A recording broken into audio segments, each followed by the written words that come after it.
ago. It was an honor to have, Jimmy to ask me to do it with him, and now to be able to sit here and do this with Aaron.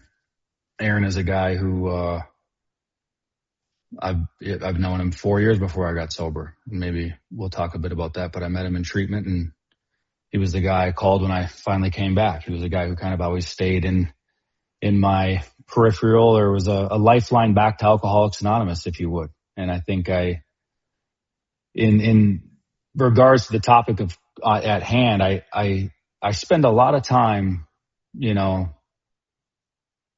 looking back at my life. I guess I've been doing this a lot lately, at the areas where God was there, or circumstances changed, or things took place that pivoted my life, that it was clear that God's been looking out all along, even though I maybe didn't see it, or didn't look like that. And Aaron would be one of those guys. So I'm grateful to be able to be here and do this with him. And in thinking about doing this, even to what you just opened up with, Raquel, is as important of a relationship as it is for me to have with God. And I believe it to be the most important relationship that I have here in Alcoholics Anonymous. And I think it's communicated as the most important thing that we do. It's the entire premise of the program, is for me to ultimately have a spiritual experience as a result of working the steps. And as both doctors would have put it, as a psychic change and a coming home, so I can have this relationship, and knowing that it's the most important relationship in my life, how easy it is for me to sometimes in the morning cut it short, cut the conversation short, or not even slot out time in the morning to have the conversation, not sleep in because I'm tired, versus get up and barrel into my time with God, to know that is where the source of my power comes from, and ultimately going to be the thing that's going to set me up to be able to be the best person that I can be, so I can go forth into the world and serve the way he would have me, right? As God would have me be useful. And I think that is the daunting task of being a human being having a spiritual experience, or a spiritual being having a human experience, is that how quickly I can forget that although God is the most important relationship that I have, my union in that relationship and dependence upon him is the only thing that I have. Yet how quickly I can start to think that I got to get to the day so I can handle business the way I think I need to handle business, and I just leave God at the door. And then he's a second, he's an afterthought. Yet, as obviously a couple months ago talking here with Jimmy, it is the most important thing in my life, but I can still, even today, cut it short. I was on the road all last week, and staying in a room with a guy, moving from hotel to hotel with a lot of late nights and early mornings on the road. And it's in the morning route, waiting to come home. It's like just to get back to the routine, to be able to have my own place with my routine to do my thing. But that routine can travel. That routine can be the same everywhere, and it really needs to be the same everywhere. And although I'm not perfect, I know that the aim I have for that relationship is perfection,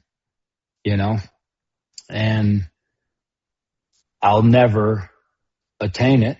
And I think that that's part of the joy, is that because I'll never ever just lock all the way in on God and become super perfect and never ever disconnected, I have to stay in the game. I have to stay saying yes to doing something like this, or going to the meeting I'm going to afterwards, or taking the calls from sponsees, because that is the thing that ultimately keeps me here. It keeps me in the game. It keeps me aimed at and seeking God.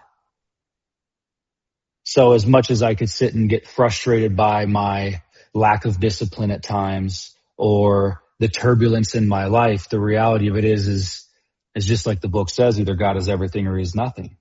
And all of the turbulence and the lack of discipline is God, because without that, I wouldn't even be aware of the relationship, because I'd just be in tune with it.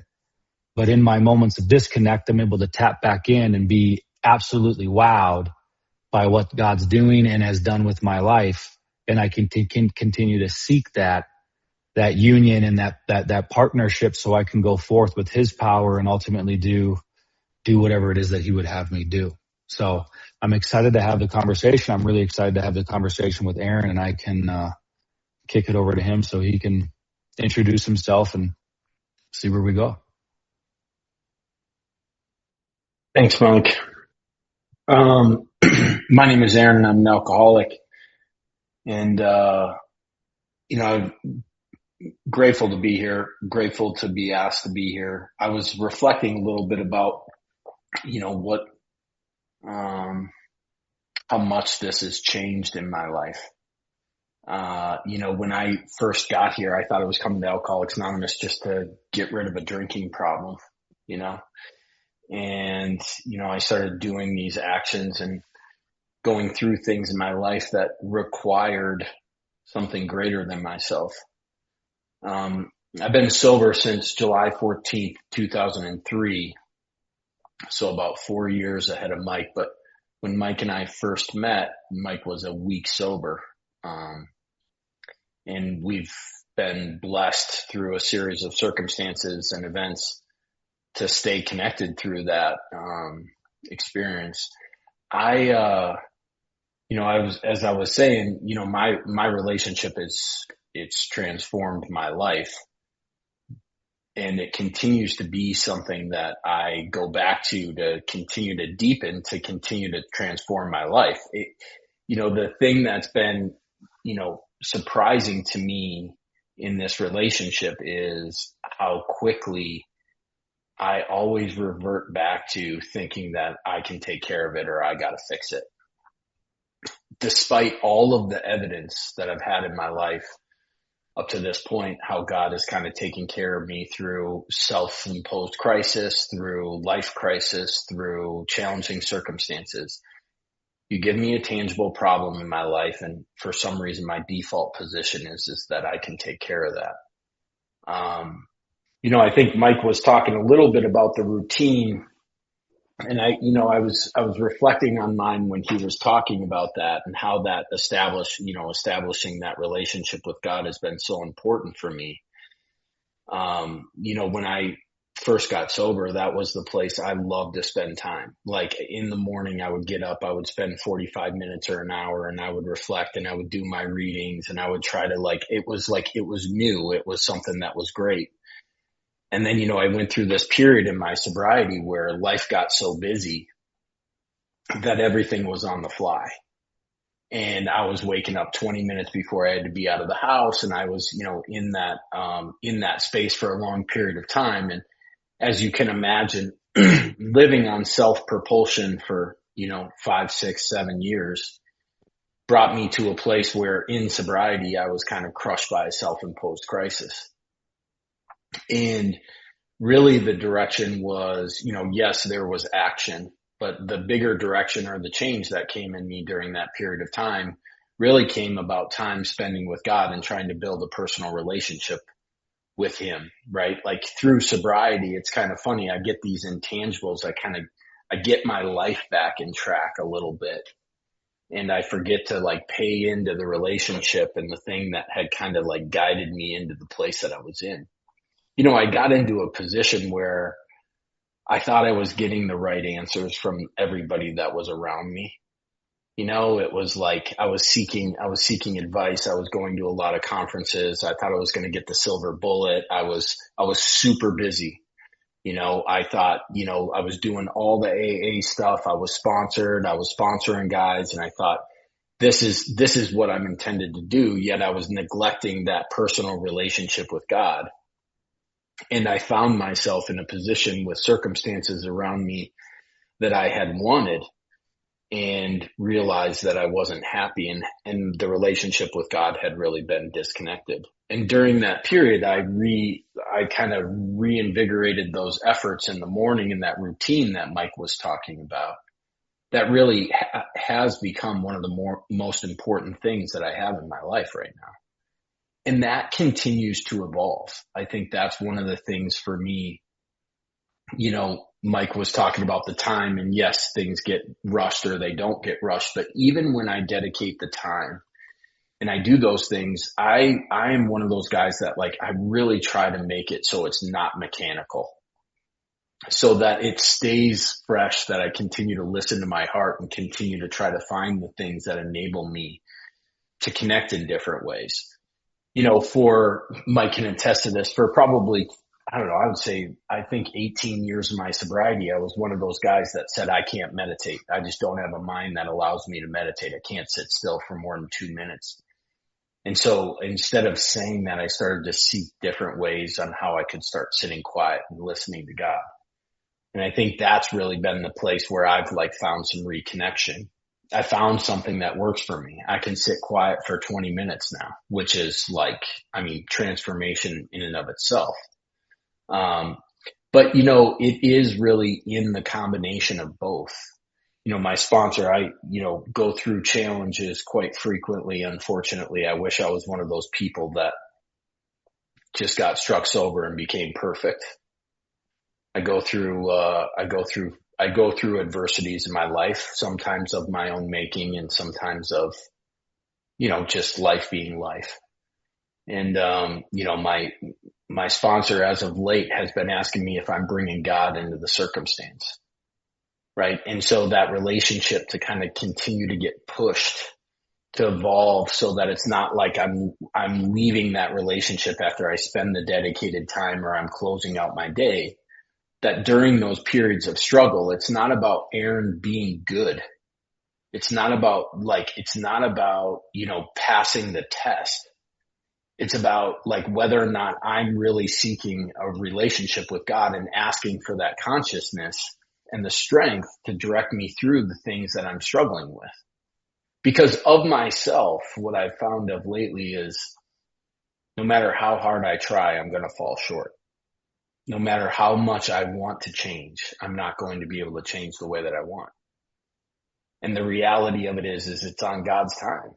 And I need to just stay connected and continue to build that relationship. Like Mike said, that's the perfect relationship. That's the ideal that I need to have for myself. My problem is I have a challenge where I don't put the time, energy, and effort or believe that he can take care of all of these problems all the time.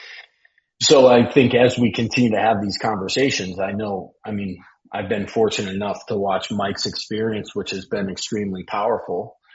And, I know at the end of the day, we're going to have a nice conversation about, how God has evolved in our lives. Mike, I don't know. I think you want to take it from there. Yeah, that's fine. Thank you, Aaron.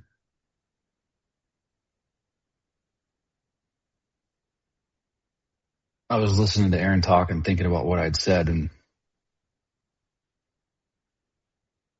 I remember when I got sober, I didn't want to believe in God. And if there was a God, I didn't think that he'd want anything to do with a guy like me.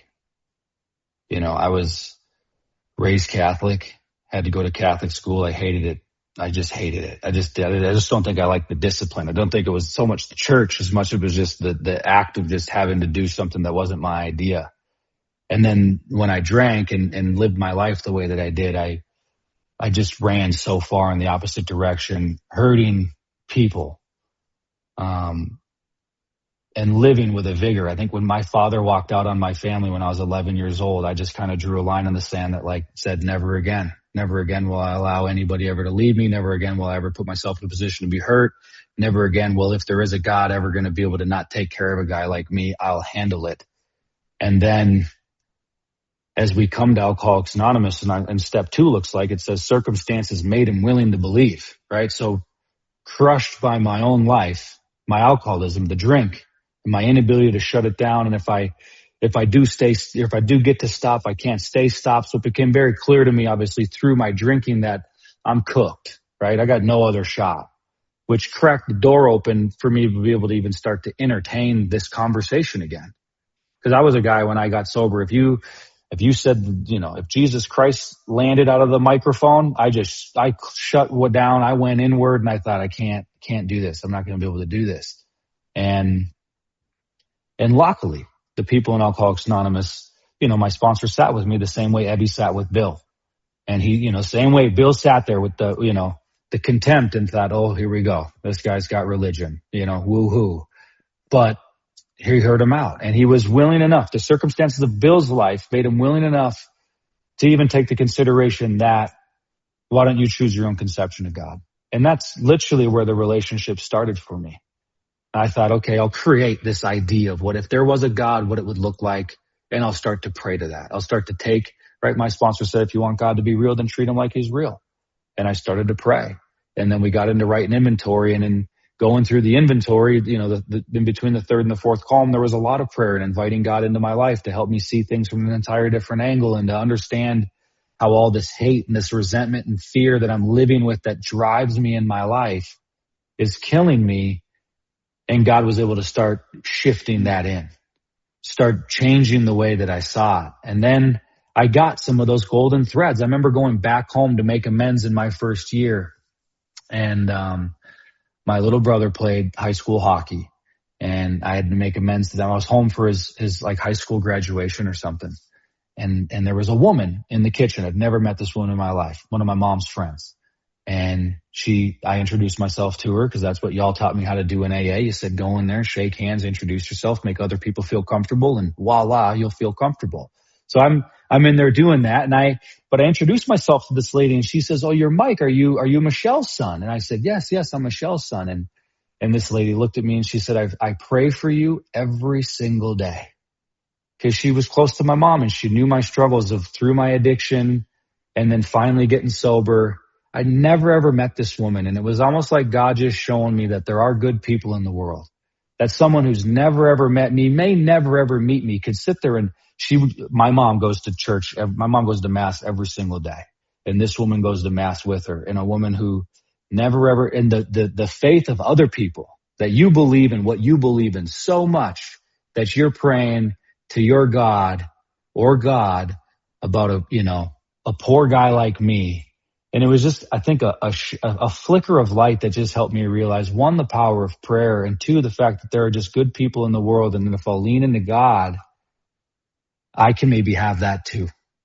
Because I knew something's missing. I want to have faith like that. I want to be a good enough person that when I hear, when we really bow our head during the meeting and say, let's have a moment of silence for those who still suffer, I really want to do that in the moment of silence instead of thinking about what I'm going to do after the meeting. I want to be conscious and present enough to establish this relationship and know the power of prayer, that is really going out into the universe to try to help these people the same way that it did me.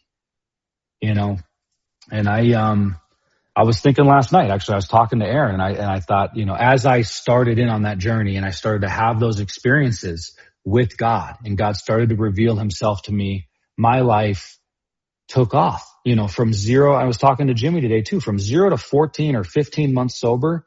The transformation of my life was like an infant child, a newborn to like 15 months.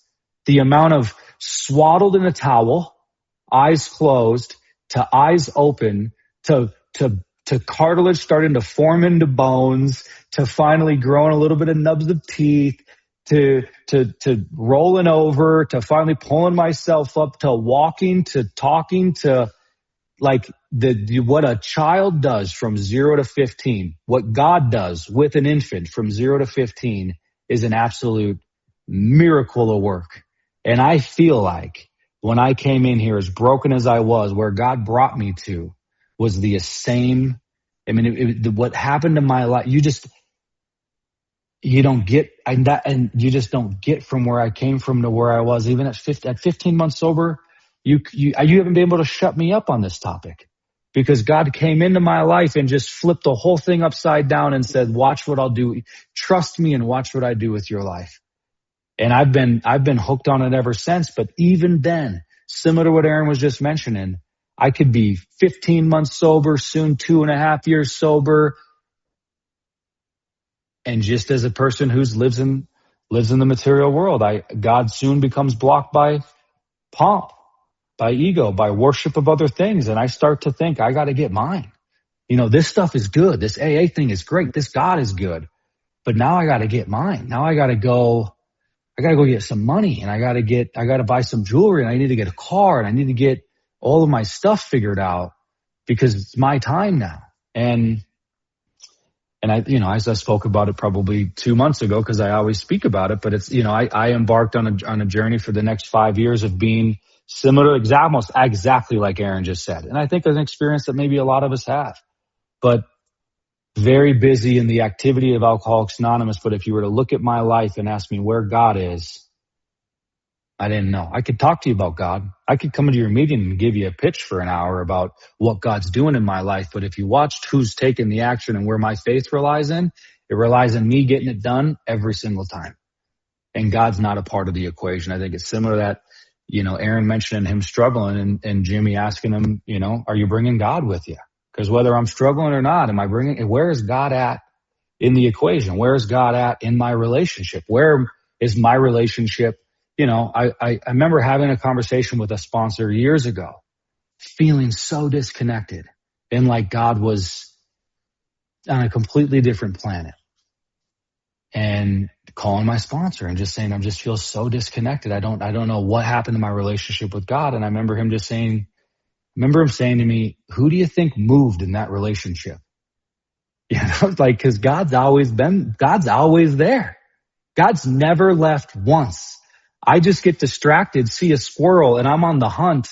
And then I start to feel that feeling that I've always felt my entire life, of disconnect, of lack, of fear, of what am I going to do, impending doom, because I know I'm disconnected from God. And I know every time that happens, here comes the self-imposed crisis I cannot postpone or evade. And I, at 7.5, 8 years sober, as I said last time, completely blew my life up. And while going through that, didn't really see it happening and was completely blown away by the fact that there was no God in my life. And it terrified me as I sat with a sponsor and did some inventory, and he helps me see it from entirety. And we start to march back into this relationship, but starting to have that relationship with God and reform that sober is, I feel like the beating's almost even got to be worse. Because it's hard for me to disassociate the fact that it ain't booze killing me. It's me killing me. It's my own self-centered fear driving me away from this relationship into things that I'm trying to fill a God-shaped hole with outside stuff. And no matter how good I can get it externally, if it ain't any good inside, then it's just not any good. And I've been fortunate.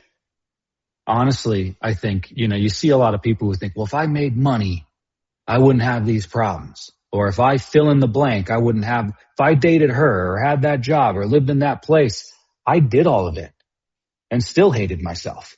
So I got to exhaust the avenue. And, my sponsor said to me then, because I literally lived by self-propulsion, trying to accomplish all of this stuff. And he said to me, you can only put so much stuff in between you and you until you eventually have to surrender and return to God. And it hit me like a ton of bricks, because I knew he was telling me this. And I just want more stuff from out here to just try to make it be all right. And no matter what, the more I tried to stack onto it, the further away I got.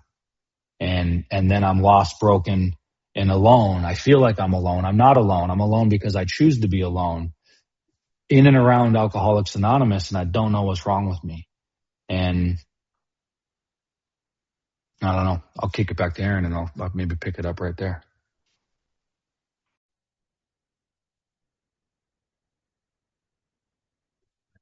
Anonymous. I used to walk around and say, I used to ask people this question, like, do you know what it feels like the last time you did the right thing because it was the right thing and it felt good to do, not because I felt like I had to do it or it was some obligation. I'd gotten into Alcoholics Anonymous and I was grateful I was doing the right thing because it was an obligation, but it had been a long time since I felt that spirit inside of me, listening to the voice, those little voices that come in that says, hey, maybe you should call John from the meeting the other night and see how he's doing. I was ignoring like all of those things for a long period of time. And I think what you're searching for, you're searching with, right? And, I think the thing sometimes for me is like quieting the noises inside of myself to like be able to listen to some of that so that I oftentimes I discount it as complete crazy thoughts that come through my head. Like, I'm not calling that guy. I haven't talked to him in like 5 years. And then every time I pick up the phone, it's something completely different. My world takes a little bit of a turn. But I want to talk a little bit about what Mike said when I first came into Alcoholics Anonymous and the relationship with God. I had some pretty tough external circumstances, as a lot of people do, right? Like I had court cases. I had court cases, things that were still coming. I had a brother that died when I was 6 months sober. 3 weeks after that, I was indicted or the day after we buried my brother, I was indicted on another charge. And then 2 weeks after that, I went to jail for the first charge. So from a circumstance of life, my circumstances were definitely not going well for me, right? I thought, I was going to get sober. I was going to do this AA thing. And everybody always talks about the cash and prizes, I was not getting cash and prizes. It was like the garbage can was getting emptied out on me over and over and over again. But during that period of time, I had a relationship with God that was it was surreal. Like I remember a couple of times laying down in bed to say my prayers and whatnot. And I could feel the presence of God over the top of me and was so grateful to be there. I remember getting panicked with the prison sentence that was hanging over my head and going and hitting my knees and having this instant relief. I remember, the Mexican mafia calling in their note and trying to get the money from me and panicking and going all the way around and trying to get these things figured out and going to God and talking to him about it consistently. I remember when my brother died, and I'm back in my hometown where nobody wanted me to be. And in walks this 16-year-old punk into the middle of a room and shakes my hand and just said, I just want to be here for you. And that was Mike, 6 months sober in a really uncomfortable circumstance. I don't know who or what I am. And Mike rolls in and he gives me a big hug and hangs out for a little bit and offers to take me to a meeting. I remember at that time, I was completely discombobulated with life. And here's my old playground, everybody that's partying and doing things. I'm back in this. And here comes Mike. I had a good friend of mine's dad come and pick me up and take me to an AA meeting. I get into the AA meeting. It's the first judge that ever saw me and came over and he shook my hand and he was like, I'm glad you made it here. And I had this really weird, although it was a terrible circumstance. I had this really weird experience during that period of time that God's it was going to be okay. It was just going to be okay. And, I went to jail and, I get out of jail. And at this time, I'm feeling a little weird. And I'm still talking to God quite a bit. And I'm trying to figure out all these circumstances and the different things. And I go to this meeting in Minnesota, and it had been a big meeting that I would always go to, and nobody was there. It was a Monday night or something like that, and nobody was there. And I didn't have a cell phone because I'd just gotten out of jail. So I went over to the gas station and asked to use a phone book because I was going to call Intergroup and I was going to see, where the meeting had moved. And the guy said, oh, you're looking for that big AA meeting that was over the way. I said, yeah, I am. And he said, well, they just moved over here. You can go over there. And I walked in, I went into the meeting. And I'd gotten there a little late, so I'm standing in the back in this. Now, at this time, I'm talking to God, but I'm feeling a little different. And this woman proceeds to get up and tell a story about how she had lost her sister and went through a lot of really challenging circumstances and started to feel cut off from Alcoholics Anonymous and cut off from God. And thinking that she was different than everybody else because she had all these different things that were going on.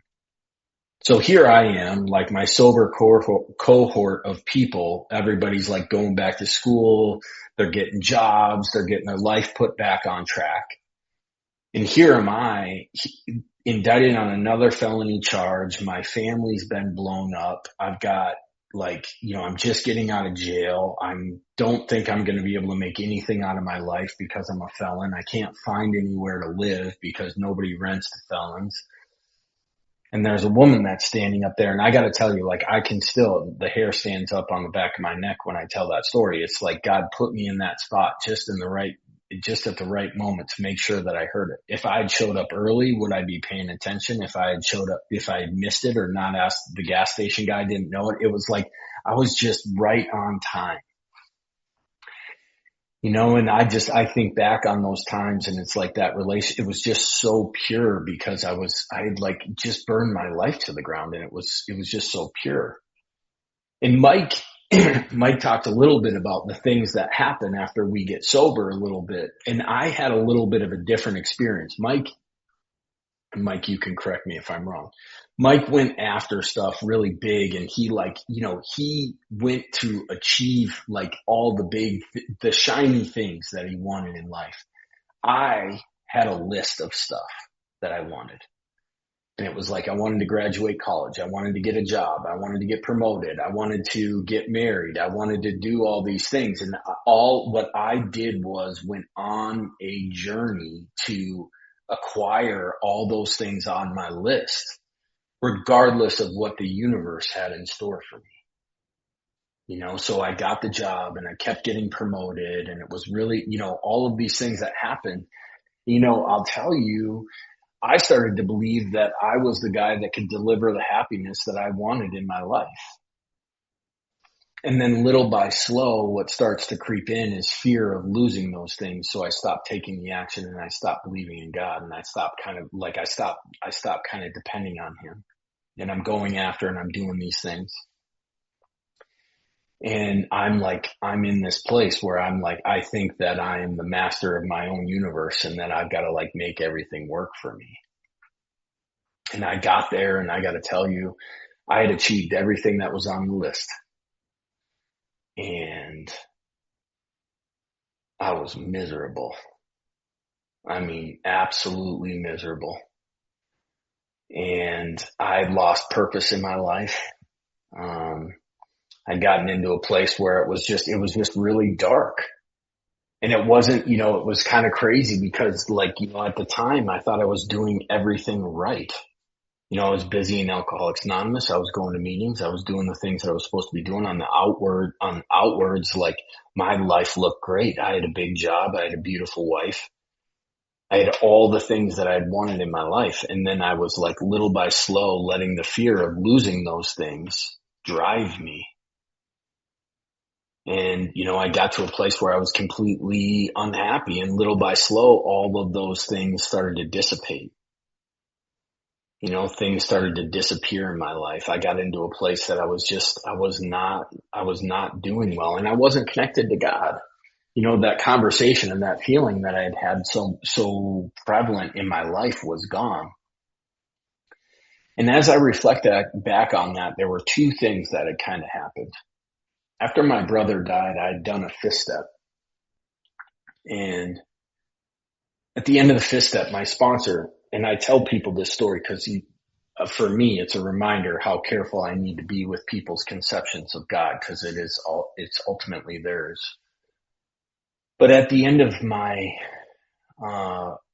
fourth step, my sponsor looked at me and said, "You don't have God on your resentment list." And I said, "No, I don't. I was just in a place with it." And he goes, "But he took your brother."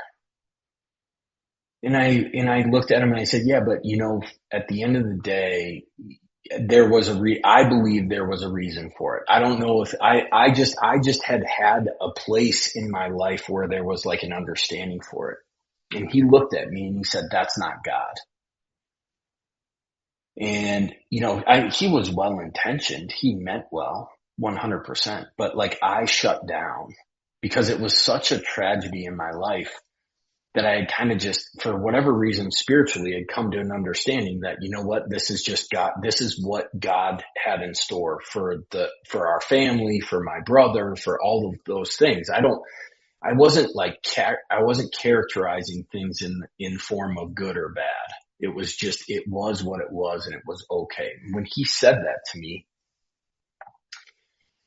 I listened to him more than I listened and paid attention to the relationship that I had with God. Well, if that's not God and this doesn't make sense, then why am I doing all this? You know?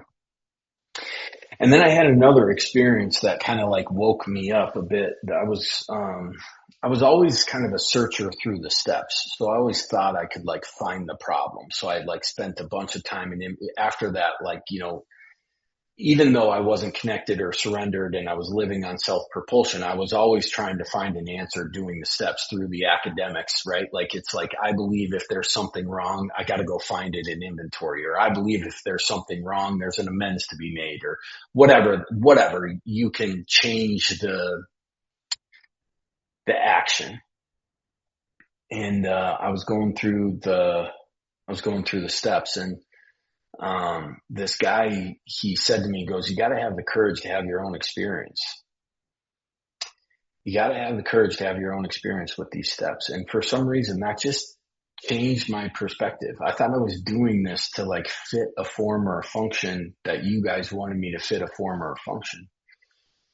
And then about 2 weeks ago, because I was sitting in a conference and this guy started talking about the order of things in his life, you know, like the order of things. And it's, you know, and I'll miss the gist of it, but you know, like, it doesn't matter what the answer is. I still got to go to God. Like, God is the first order of that relationship. Like, the stuff that I find in inventory, or the amends that I make, or the things that I look for in 6 and 7, all it is in purpose for is to like build a relationship with a power greater than myself. I'm thinking there's an answer in and of itself within the steps. You know, when I get to this place where I realize like that is what it shook me. Like, it shook me really bad. I was not, you know, I did not come out of that weekend thinking I had a great time. It actually was like, oh my God, I've been missing the point of this thing. For 23 years, I've been missing the point. I'm looking for a gold star from my sponsor, Jimmy. I'm looking for the gold star. But the reality of it is like, it is really about that relationship with God and like helping others, you know? And I think, I don't know, it's hard to articulate that, you know, like I thought the sign of success in life was material success, the things you do, the people you know, the things you do, the people you help. And I think the thing is like, it's more about effectiveness. And the only way that I can be effective is with a power greater than myself. Because to be honest, of myself, I don't even know what I'm supposed to be doing. Right? So Mike, I don't know. I went a little bit all over there. I apologize for that, but, maybe you can pick up or take something from that. It's great, Aaron. Listening to you talk reminded me of me, and the thing Bob used to always say to me was, every step towards self-sufficiency is another step away from God. And when you mention even the mechanics of Alcoholics Anonymous, is very, without God included, is a very self-sufficient model. It's a I'm going to fix me model with this stuff. And I see that a lot. I see guys ask me to sponsor them and they're like, all right, let's start in on the work. I want to have a spiritual experience. Like, and at what point do you think we're going to have the experience? And I'm like, listen, if I could serve those puppies up, I'd be rich. You know, I'd be slinging them like hotcakes down everywhere, all over the world to be giving people spiritual experiences. It's kind of on God's time, you know, but I get similar to what Aaron just said. I want to get into inventory, I had that experience probably at 15 years sober, even after I bottomed out after 8. And it was another transition point because I could always get back into the activity of Alcoholics Anonymous, back into, you know, sponsoring men and being a fisherman of men and going to the places where they are and trying to help people and doing AA praying and asking God in my prayer to help keep me sensitive for opportunities to be of service and showing up and being of service. But again, not really deepening the relationship with God. And I think that is where step 11, this me sitting quiet, me sitting with God, me not filling the time in my head with what I think God wants, just being. And that's really where my sponsor, because I remember I was engaged a few years back through the pandemic sometime. And I remember I was having some trouble in the relationship. And I said, look, I got to figure out what's going on. I'm struggling with this certain thing. Let's write some inventory on it. And he said, you're missing it. God, you said a bunch of stuff. God wasn't anywhere in the equation. And you want to take action. You want to be in activity. You want to figure it out. But that's all you. That's still all self-propulsion. It looks like it's geared toward me doing the right thing because it's outlined or geared toward Alcoholics Anonymous in the 12 steps. But the reality of it is it's still got me all over it. It's still me driven by selfishness and self-centeredness, trying to cultivate the experience that I think I need to have so I can be okay, so the circumstances of my life will be all right. And my sponsor said, look, you need to learn how to be. And I had no idea what he was talking about. I'm like, what are you talking about being, And then I remembered a podcast I listened to some years ago where a guy said all of man's problems come from his inability to sit quiet in a room by himself. And I think to that, how often or how long can I just sit and be okay? And some of there, and the answer is like not, 30 seconds and just be there. And my morning routine has turned into that. I read the readings, excuse me. But then I sit quiet until it hits like a peace. It hits a calm. And I believe when the calm comes, I feel as though I'm aligned with God and I'm prepared. I'm ready to advance into the day to tackle the things that are in front of me. But if the calm doesn't come, then I just need to sit there longer because it will settle, right? My nerves, all the noise, everything I think I got to do is just slow down. Because when I can connect in that way and I can be in that spot, I can show up to the world and respond versus react. Because when I'm in react mode, I had a thing. I was at a sponsee brother retreat weekend a couple weeks ago. And I was actually with Aaron and I picked up 2 sponsees from the airport. So God's given me the lifeline to take the off ramp. And I've had this ongoing insurance claim with my house. And if you've ever dealt with insurance, it can be a grueling process. So we're arguing about that. And I'm on the phone with this guy and I've got sponsees sitting in front of me. We're at a diner. And I'm thinking, my mind knows, sit here, be present, have the conversation, pour love into these guys, do what God would have you do to be useful. And I think I need to call the insurance guy and figure this thing out real quick. And I stepped outside and I get on the phone with the guy and I'm like, hey, what's going on? And it started really good. We're having a convo and I'm like, hey, yeah, no, yeah. And he starts going left and I start I haven't come unhinged like this in years. And I'm reading this guy the riot act. I'm everything outside of threatening him of his life, I'm letting him have it.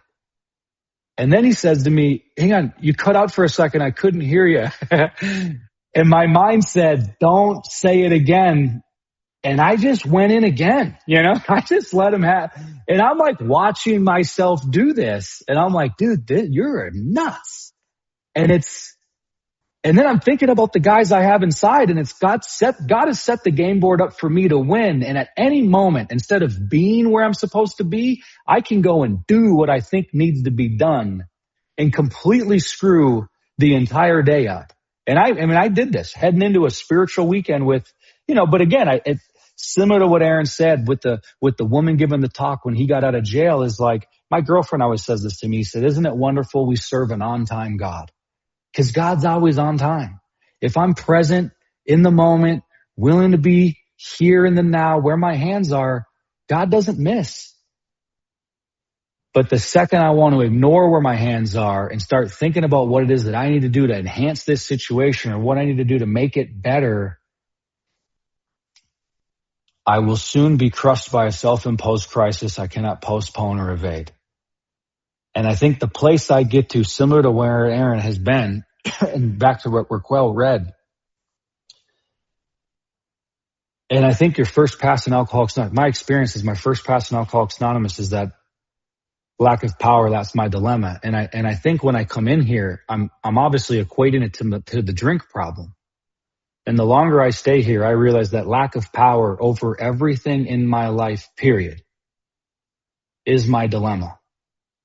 And without God, I am absolutely nothing.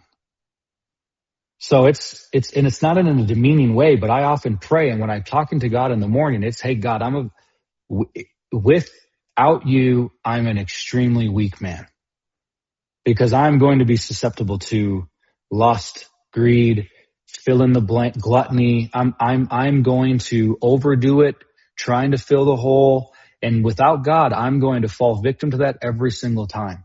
I don't get to, and I try to for myself today. I think as I've continued to grow from 15 to 19 years, in those last 4 years, I've probably grown, it feels like about as much as I did the first 14 months. But it's another huge transformation has come where I can kind of see where things are and be a little more settled in my own spirit and my way of being with God.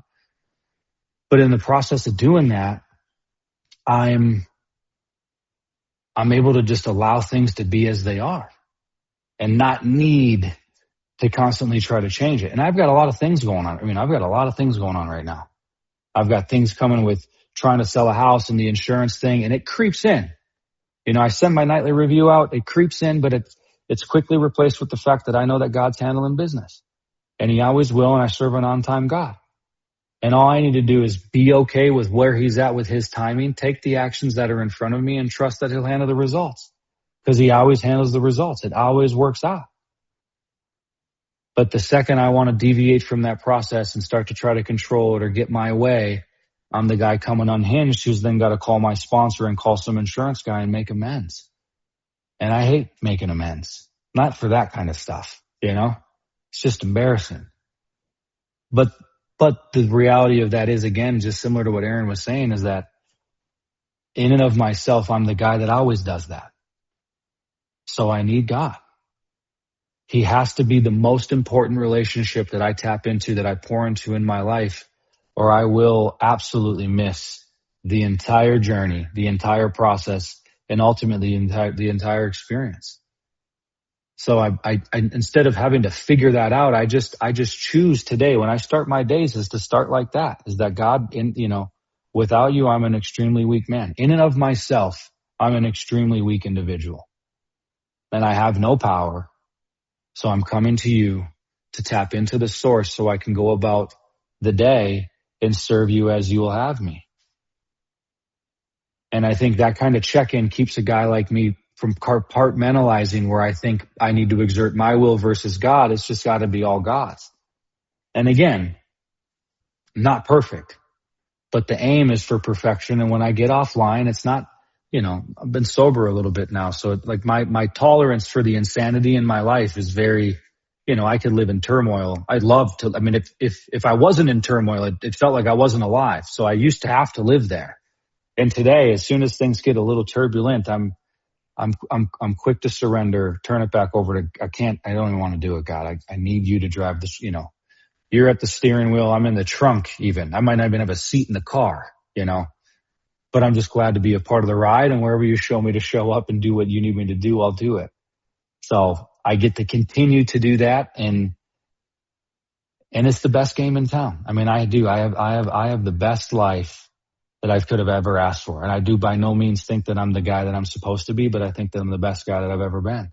And I'm excited to see what will come next, because God just continues to blow my mind, honestly. And it's not even with external stuff anymore. It's just with the ability to be where I'm at and be okay, which is all I've ever wanted, was to just be okay being Mike in Mike's own skin. And sure, the stuff that I get to do or have or experience is great, but sitting quiet in the morning and just being okay. If that's not where it starts, then it doesn't matter what everything else looks like after that. So I'll pass with that, Aaron, if you want to say something, or I don't know if we're supposed to stop soon. I going to do something a little different today. But Aaron, if you want to say something else before because I just want to know. So you know what? Usually this is when I ask questions, and for whatever reason, I don't want to ask a question. I want to participate in your conversation. Is that okay for 5 minutes or so? Because there were so many things that were said. First of all, that little voice within that sometimes, like, the idea of listening to the voice within, right? That intuition that actually you all guys need to know that little intuition after I didn't have a speaker for 2 days was like, call Mike. I don't know Mike. I had the best time in this meeting. I really wanted to unmute many times and just participate in this. And I'm so happy we're talking about this because, it may be that it happens to a lot of us that we do this program mechanically. I don't think this is a brand new idea. I hear it all over again. The fact that I remember I used to tell my sponsor, is like, I think I realize now that I cannot have a spiritual experience on demand. I thought that if I just hit the right inventory and where are you in your amends, and I'm just going to get all of this, I'm going to get to the point, right? But I think it's a thing that happens to all of us. However, when both of you were talking, I felt this feeling of what is the worst thing that I remember feeling ever in sobriety or in active addiction is the disconnection of God. Nothing feels worse than that, for me at least, right? And when Aaron, you were talking about, it seemed like the garbage can was thrown at you all the time, I am quick to see where religious people are right. I love to learn from everybody. And that's one of the things that I love in AA. I have a friend in AA. I gave her one Jewish book. She gave me a rosary. I couldn't wait to learn how to use the rosary. I was very excited about it because I think we have so much, right? But when you were talking, I wanted to show this book. I'm enjoying it so much. It's about Job and the Mystery of Suffering by Richard Rohr. And when you were talking, Aaron, I felt that. It's like, I don't care what happens. I can take the heat if you talk to me, God. If we're in communion and I know that you're there with me, I'm okay. I got goosebumps. And that's what I felt when you were describing that part of your life that you were, it wasn't a good time, but yet you felt the presence of God. So I don't know. I just wanted to participate in this. You have something to say to that, since now I went after you of your story. No, I think I really appreciate you saying that. I think that was it. I think like you actually put words better to kind of the circumstances and the things that I was going on, but the relationship and the things that I had, like the experiences and the connection that I felt during that time, it was just so powerful. Right. And, I go through that, my circumstances get a little bit better. And it's just, I think as I look back on that, it was, that grace during that period of time was just, it was amazing, but how quickly I discarded that. Circumstances got a little bit better and all of a sudden, like somebody said something and it shook me a bit. And I think, it's really, it is believing in that, the circumstances in my life do not have to define the relationship that I have with God and the power that can be invited into my life regardless of what happens. Mm-hmm. But yeah, no, I really appreciate that. I think it's true. I think oftentimes for me, even when it's a self-imposed crisis, if I can get back to that position with God, I just had an experience last week that, to be honest, I took similar actions Mike was talking about. I didn't want to do it. I'd been talking about it a lot. I became like self-obsessed about it. And then I just put it to the side and think I'm going to take care of it. And I stop talking to God about it. And then all of a sudden it's like I'm falling short again, and the thing that I kept thinking about actually throughout the talk was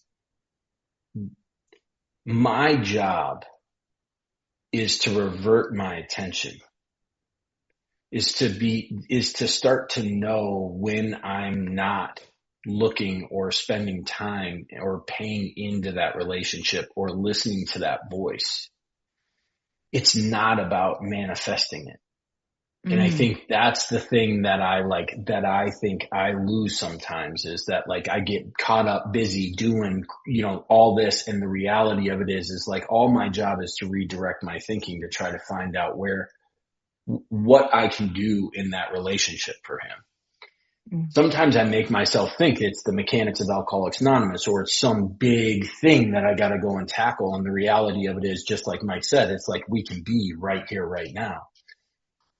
And so the improvement that I'm trying to make is trying to be in more conscious contact with God on a regular basis, more frequently, deeper, right? Right. Get back to that place. Sometimes I think it's easier when the world is coming at you and there's circumstances around you that you can't control. You're forced to go there. And I've just noticed that sometimes, like when I'm nothing, everything is going good, things are going my way, or I think that I got the play and I've got the action that I want. I've got the thing that's happening for me that I want. Am I going there then? And do I stay connected during those times as well? So anyway. And the grace of God can also come in the form of pain, could be. Mike, you know what I was, when you were talking also, I was thinking about this, the transformation, and I know that we know it. So let me rephrase this. I tell my sponsees all the time this: the God of your understanding will talk to you in ways that only you can understand, right? And when you're talking about your transformation, Mike, I've been feeling that lately also in my life, right? Like, I just don't know who I am. What is happening? I'm like soft. I'm relaxed. I don't even know who this woman is, right? And nobody in the outside needs to know, but that transformation deep within, the warmth of it is just like, it's just a God thing, right? So when you were talking about it, it made me think of that. Yeah. Anyways, God, if you have something else to say, Mike, to whatever else I just said, it's always welcome. And in the meantime, if there's anyone who actually has a question or would like to say something to our speakers, this is the time. So, Mike, do you want to say something else, since I just interrupted both of you just like that? No, I don't have anything to add. I think if your God consciousness said do what you did, it was great. Great words. Love a little value add. You're just kind of echoing what I said there at the end. And I think that's just the God consciousness waking up inside of us. And as that wakes up, it's, I think sometimes we can, as individuals, I can get very dogmatic, and I think it needs to look like a certain type of way. But the reality of my life today is a lot of it is lived like a prayer. And my God consciousness is constantly, it's before I'm getting on a Zoom call for work, or picking up the phone to call a sponsee back. And it's okay, God, let's, help me to be present and be useful. And the conversation, it's not like I check in with God in the morning and leave him there. And I'm going to see you again tonight when we check in. It's like, my entire life is almost like an ongoing prayer. And the good days are the days where I'm very conscious of that connection. And there's limited separation. I'm constantly bringing God into the next event and the thing that I'm doing. But that has continued to evolve, as I've continued to work on it. But as you were just echoing, I'm just so grateful for it, because most days I'm not really driven by anything. I'm just okay. I'm just okay. And because I'm just okay, I can effectively show up and tackle what's in front of me. And I mean, it's literally like it says in 86 through 88. It's like I am no longer burning up energy foolishly trying to arrange life to suit myself. Mm-hmm. I'm just okay being and showing up. And I can pack a lot of stuff into a day and most nights be pretty effective doing it. And I believe it's because God is at the center and at the source of all of it. And the days where it feels, overwhelming or daunting or absolutely exhausting, it's probably more so because I'm doing what I think I need to do in order to make it okay for me. And the reality of it is, it already is okay. It's always been okay. Just my opinion of it is the only thing that's ever had to change. My resistance to the what is, essentially. But that's kind of it. I'd love to hear a question or two and yes, guys, see where this thing please goes. Raise your hands, or at least, we have a few more minutes. Thank you. Shannon, would you unmute yourself, please? Yes, certainly. Thank you very much. My name's Shannon and I'm an alcoholic. I'd just like to say thank you both very much. I did join late. We left our home group and our beautiful Abby, guided me to this. Wow. After 22 years, I'm just grasping what has just been shared here. That empowerment of letting go. I was, although I still haven't had a drink, January 29th, I was 19 years without a drink, but I was 10 years total absent and went back out there. I respect this is naming on another mind-altering substance. And so I'll be 11 months on the 28th, total absence, 22 years. It was like God, and the old timers used to say to me, give it to God. I felt it. I knew that what they meant. But I literally come and God, come and get it. How'd you get it? But what was just said there, even that lady, when she said, nobody else has to know that empowerment. And I think, Mike, when you said that you was with your sponsees, right, and you went, and he said, I didn't hear you there, you cut out. To me, that's God trying to get your attention and saying, look, I'll let you off with this one, but you still went in there. When I was 10 and my dad went, I come from the East End of London on the streets and, from a hard, proper family and, look after him. I was like, and always been a control freak anyway. And that's just how it has been, to grasp this, giving my life over to the care of God as I understand him. God is softening me so much. You would do things that will baffle you. Sometimes I'll be in a situation and something will come out of my mouth and they go, all right, and they turn it around. I go, where did that come from? And that intuitive thought. And my dad's always been a self-sufficient man, since he was a kid. And I'm sure he was in the fellowship before I finish on this. It's another hand up. Sorry. And really that intuition is like your gut instinct, and it's so simple and that, but it's just wonderful. This feeling, I don't question it, why I didn't get any earlier. I'm just so grateful to my God that he was with me all the time. And now I know what I've got to do, and keep out of selfish, self-centered, dishonest fear. And I can get back in there, but wow, that was really powerful. I wished I was here for the beginning.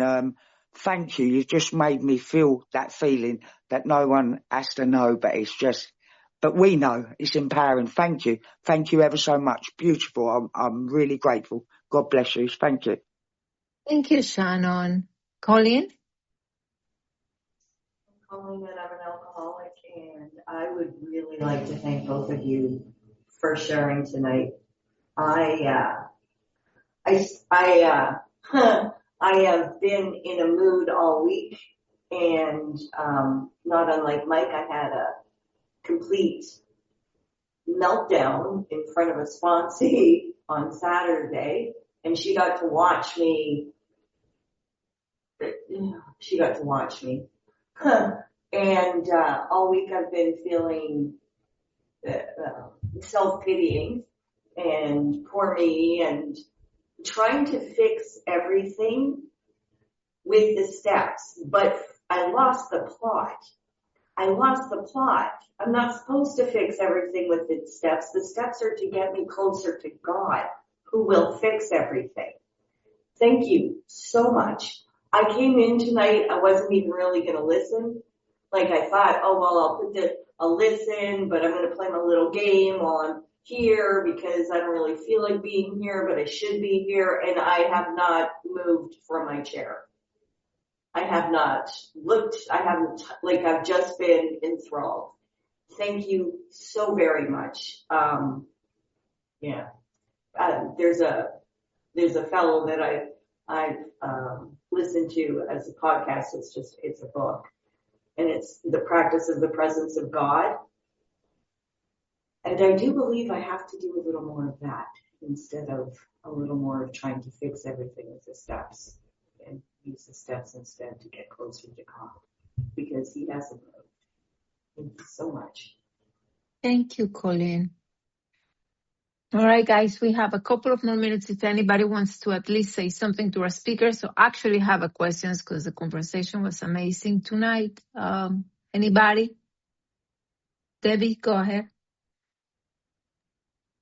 Hi, I'm Debbie, and I'm an alcoholic, and I want to thank Mike and Aaron for such a beautiful talk. It definitely was just so powerful, and it was, Raquel and I were talking a few minutes before the meeting started, and we were talking just about these things and intuitive things, and it's unbelievable I'm kind of going all over here because I've got so many things that I wrote down, but I really liked your analogy as well, Mike, about 0 to 15 months of a baby when you come into the program, how you get excited. And then for you, there was that transformation again, 15 to 19 years.